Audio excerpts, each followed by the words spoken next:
Hi, everyone. I'm Michael Bruce, CMO at Agent Moves, and welcome to our Good to Great series.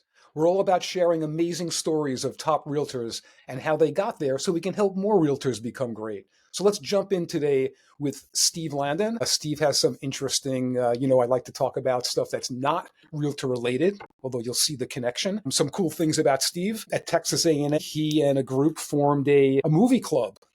Got into a whole bunch of extras in Dallas and Houston. He'll tell about that. And then wound up over in Hawaii working for Four Seasons, which is amazing. A connection. I happen to have been their agency for quite a number of years. So we had a good Four Seasons chat before the call. But love to hear about, certainly the movies and then you transition over to Hawaii. So welcome, Steve. Well, thank you, Michael. Appreciate it. So yes, no, I was just mentioning that, back in the day, getting out of high school and getting into college, I thought that I wanted to, do some movie production stuff. We had several friends we all were just getting the digital cameras as they were coming out and loving it. We started a club mainly just so we could have people to help us hold the mics, and everything else. And it turned into a great club, met a lot of good friends. Got out from college kind of confused. Do I use my degree? Do I try to get in the movie industry? Just kind of meet in the middle. I went and became extra in several different, films and stuff in Houston and Dallas, which, as you know, isn't the biggest hotspot back then even. But, got a chance to be in that movie Rushmore with Bill Murray and a handful of people and several others, VH1 movies and different, but I realized it wasn't sustainable and it was just kind of a fantasy. So, most of my after college career, I was doing restaurant management. Enjoyed that business. The hospitality fit my personality. Enjoy working the nights and the weekends at the time. So that led me to the connection with Four Seasons. In Dallas, I was managing at a steakhouse close to the Four Seasons Dallas, and there was a manager recruiter, and just the conversations eventually led to me moving out to Maui, and that was kind of just threw me off, and it was exciting telling my friends I'm moving to Maui, working for the Four Seasons there. I mean, that was just a big highlight. I was ready for some change. So then, yes, that led me to realize that I love Maui. I kind of got spoiled by my first opportunity with the hotel company is to work in Maui. So I didn't want to keep bouncing around as managers usually do. So kind of switched roles there. And, really when COVID hit, that was my change of industry. I realized if I want to live on Maui, the job opportunities are a little different, as you can imagine here. You're mostly doing hospitality. And I didn't see that just having our son around the same time that was going to be sustainable for our schedule and our new life. So real estate was the perfect fit, and I've enjoyed it ever since. Wow. So I have to ask you just one story that I know people would want to know about being an extra. Do you get to meet the stars, or is it like something that's just so separated?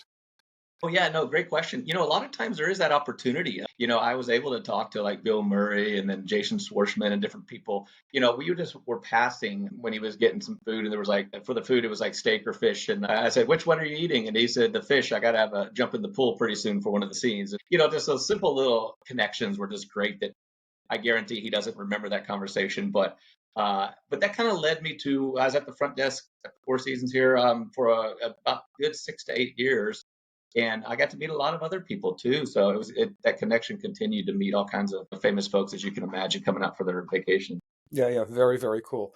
So then real estate. Okay. So tell us about, told us how you kind of led into it. And it does sound like the background, all of the video work. I've watched a bunch of your videos on Right. social. They're good. They're Oh, thank you. at a different level. Now that you're telling me this, I had no idea before I met you, but I can tell the quality of them and you on screen. I got hooked. Okay, maybe it was more Hawaii than you, Steve, but still it was very cool. Understandable. But how do you get involved in real estate?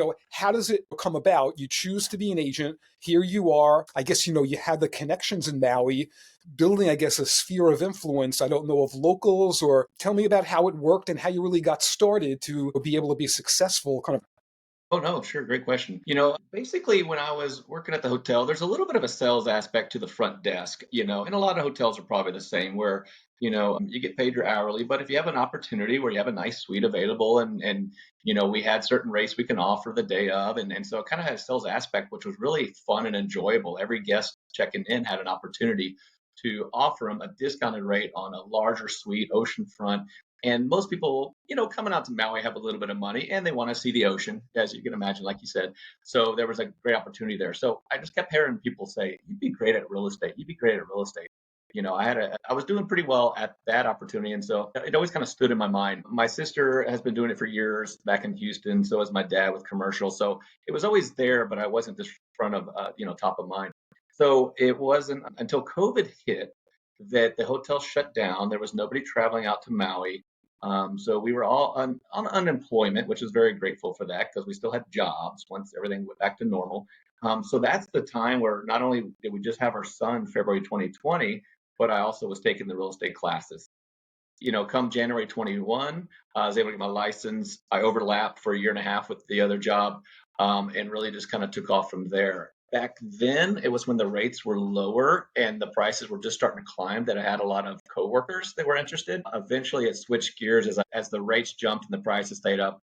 That a lot more of the folks I knew on island weren't necessarily buying, but it was more, I started trying to get my reach out online because there is a lot of folks obviously looking from other places that want to have a second home, want to have a rental property, want to move out here full time remotely. So would I have a better opportunity if I was in my hometown, all the high school friends, college friends, of course, but it's definitely a different dynamic out here in Maui. So yeah, tell me a little bit about how that worked, right? So a year two, so you kind of get your base going, like you said, right? The market's changing a bit. How are you building, your database? No, no, great question.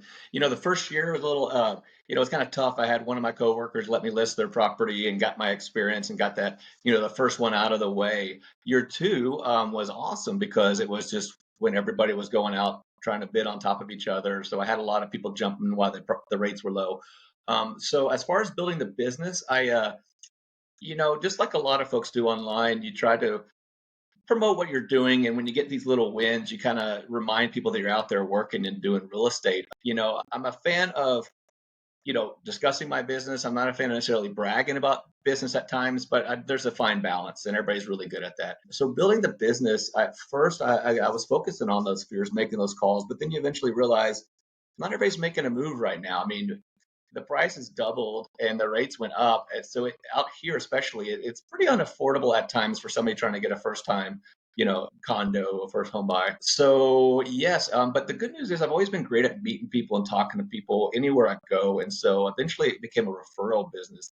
Neighbors would refer their relatives, friends would refer people, coworkers would refer guests that come to the hotel, to me. So I realized my reach wasn't necessarily the people buying directly from me, but referring me to other people. And then eventually, working on with Keller Williams, we have the opportunity with what they call family reunion and mega camp, as you know, and a lot of the companies have their own version of that too. And I've really been trying to good at going out and introducing myself to people in that way. Um, Actually, somebody passed me a great idea one time of where I take out a fake kind of plane ticket and it says, if you send a referral, I'll fly you out to Maui or Hawaii or whatever, and I haven't had to actually buy one just yet, but it gets me a lot of attention, especially when I go back and I see them again and again, and they're like, "Oh yeah, the plane ticket. I still want to get out there." It makes people think too. It was a really great opportunity. Some people are like, "Huh, let me think through my database of who might want to buy something in Maui so I can get a trip out there." Yeah. It was pretty cool. It was a good Yeah. idea. I do find the referrals, huge with, in the category. It makes sense. Someone has a seller and they're looking to go to Hawaii, looking to retire possibly, or again, like you said, second home and they're connected. They have no connection. They may as well refer, create some kind of relationship with you and, be able to make something on their customer, looking to move. So any other niches that, because it is like unique, right? That one that you did reference, I think that's really cool. Not a niche, but the referral source from the people you had at the hotel I would think is an awesome one to make recommendations when they hear someone, whether it's a guest, but any like, any things you do, clubs, something special that, we're looking to share wisdom with other agents that are already doing well and looking to get to that next level. So anything else you're doing locally? Yeah. No, great question. I'm trying to build, especially this year, like kind of hone in on why am I doing this? For instance, like I like, this program right here is perfect, a great opportunity to like, for instance, I want to start one soon where it's basically a bunch of agent masterminds, maybe a Friday morning for 30 minutes, an hour. And you can sit there and go, well, why are you trying to build your relationship with other agents on the island? Well, of course, on one hand, you could always, at one point I would love to bring them to our company, but that's just either way, we're doing exactly like you're doing and sharing information.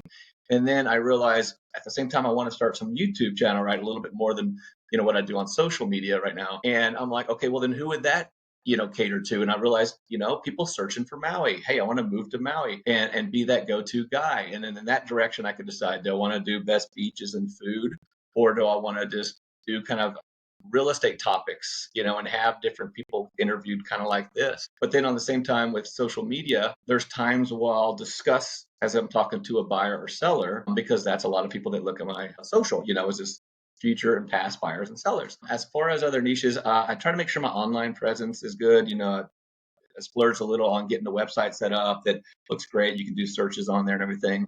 Because I do realize whether it's referral partners or people who are just looking for an agent in Maui, it needs to show up. It needs to be seen. Again, you're trying to build a presence somewhere else with people you don't even know. And then, I've had dinner parties. Currently Flex is pretty popular out here. Is either condo and eventually not get a home and stuff. But we have this nice newer condo complex that I started doing monthly parties at the pool, where we would have everybody bring potluck, but have a theme and have a. It was kind of fun. We'd have a theme for the food, and everybody kind of enjoyed it. We'd give some gifts and have a prize. And so I try to do that to build the kind of the community. So there's several different things that I think the biggest thing is, try to realize, okay, how can I reach referral partners in other areas? How can I reach, clients that exist here? How can I reach clients that exist somewhere else? How can I help my fellow agents? You know, what I like about real estate is every single person you meet could be a constant income involved, whether it's your company has this referral program, kind of a profit share like Keller Williams, or whether they want to buy or sell from you, or whether they introduce you to somebody else who wants to buy or sell, or whether you meet somebody who you can send business to. I mean, there's just every connection is worthwhile when you're in real estate. Yep. Yep. Absolutely. Absolutely. So let's talk about 2025. Um, what's the goal? The goal, and as out here, the price point's a little higher. So, when I look at numbers online from folks who did this much, that much this year, there's part of me going, man, that's a lot of units. But then I got to remember that the price points might be, half or, just a A certain. third. So, Yep. as seriously, I'm just trying to get 12 of them a year, 12 units, so one each month. Again, I think that sounds low in other markets, but again, that could be right at about 12 million, or a little higher. So, I like to do it by units. I started throwing these last year. I said I'm going to do 25 million and didn't come close. And so it's just kind of like I don't want to make it too wishful, even though you're supposed to aim high. I want us to be reasonable, and I think one a month is a good target for me right now, and then double it to next year. Yeah. Yeah. No, I took a look again at some of the properties you have on there, and some are in the 3, 4 million. Like you said, million almost sounds low for some of the stuff I see there. So yeah, very different when you're in the luxury market. I've had a agent I was talking to, I don't know, I forget exactly which state it was, but like she sold 85 units. I mean, that's amazing as a solo agent. It's a crazy number, right? And it is quite a few million, but the average price point, like to your point, is maybe, 300,000, 400,000, right? Still amazing amount of volume that, she was Right. able to do. And even the trick of a solo agent, what she had in her back room, but it is all about, your GCI, right, is off of the volume, not the number of units. So right? So to your point, right? Hey, if I can hit one a month, at the right price point, you have a great year in front of you. Oh yeah, yeah, and that's just kind of the numbers I'm shooting for that. Now, as far as just myself, again, building my presence, you get kind of used to just throwing things on social media, but I need to kind of work on my YouTube channel and actually have some, content that people enjoy. And again, just focus on who I'm trying to reach out to. It's people trying to move to Maui who just basically are searching.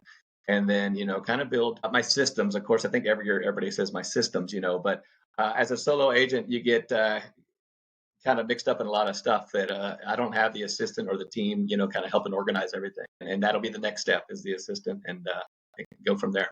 Okay. Yeah, I was going to ask you. So now, to hit that goal, and it is always good to have stretch goals, like you said, you wanted to hit 25 million, whatever, doesn't really matter. But as you have now, a goal coming into this year, do you see, so the YouTube channel and social, anything different you think that's going to help you get there?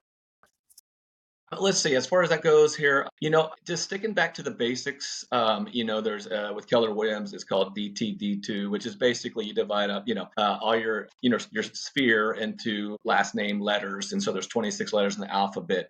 So you have two per week, and that's 13 weeks, right? And there's four of those in a year. So the short math is reach out to everybody once a quarter.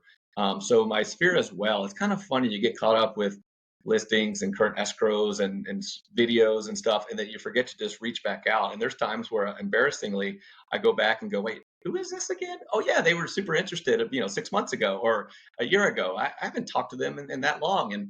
And so back to the systems is just kind of going through and just hitting my sphere once a quarter. And then again, another kind of obvious, but something that's been really pushed again on some of the podcasts is the simple e-blast. And this day and age, it's so easy to get on Canva and just kind of make your own e-blast. I used to make it more complicated and kind of put it off, but once you get a good template set up, just change it up. Feel free to use Chat GPT to give you some topics, and kind of tighten it up and then send it out. And it's funny how easy that process actually is once you do it a few more times. So, going back to the basics of eBlast, and, somebody gave me a great idea one time of, instead of just sending the same email to all your sphere at one time, divide it by buyers and sellers and referral partners, and you might have a fourth category in there. But, I think that's great to send a specific message to them, without making a super long, lengthy email. Yeah. That's great advice, and I think whoever gave it to you is like spot on, right? The Right. more personal and more direct you can make that message, the better chance of it being read, being acted upon. We know it's quite interesting. This, even for the most experienced agents. Okay, I know you're in this just about 4 years now, but the most experienced, being consistent with that communication, it's an industry-wide issue. So don't feel you're alone. But that is it. The database ultimately really is the magic, building it and activating it. From what we can see, the most successful agents, they're not really losing, from their database. I think it's something like, it was like 6.5% of your database is transacting each year. So like, what percentage of business are you getting out of your database, right? And that's something really to take a look at. But Sure. this was great, Steve. I think some great advice. Really interesting. Again, it's always interesting hearing one nugget of information from you that another agent hears, and maybe goes to your social, sees how you're doing videos, and changes what they're doing. That's what this is all about. Just sharing some wisdom and seeing how we can help more agents be successful. Oh, I love it, Michael. No, thanks for the time. This has been great. I think it's great to just kind of just reach out further than your sphere, and know that there's more people than who you see on a daily basis, and to reach out to others. And I've watched your videos here too as well with the interviews, and they're great. And it's good to kind of, like you said, take a little piece or a nugget. An aha, as they mentioned now, is agents helping agents. Yep, So exactly. Exactly. Thank you so much, Steve. Anyone watching, please follow Steve on social. You'll see some thank great you. videos. And you can just, watch and make believe you're in Hawaii with Steve. There you go. And if you like us, please follow us on our YouTube channel, subscribe, and until the next time. Thank you again, Steve. Thank you, Michael.